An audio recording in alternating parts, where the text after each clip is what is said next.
Governments who are not taking advantage of the digital boom need to act now.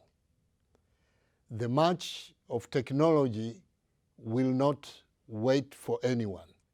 In 2018, the Pathways for Prosperity Commission released a report which was called Charting Pathways for Inclusive Growth.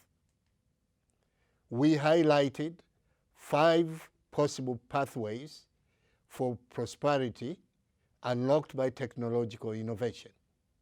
To enable these pathways, governments need to ensure they create a digital-ready economy with inclusion at the center of its design. We turned our report into a guide for action, which we call a digital economy kit. It supports putting individual countries in the driving seat to navigate the digital age so it works for them, as well as drawing on a wide range of evidence and research. The kit is being tested in 3 countries: South Africa, Mongolia, and Ethiopia.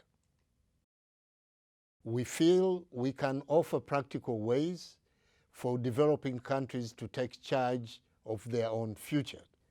We are very excited about the potential of this digital economy kit and hope it is widely adopted for use around the world. We welcome your thoughts and feedback on the work done so far. We hope you'll join us on this historic journey.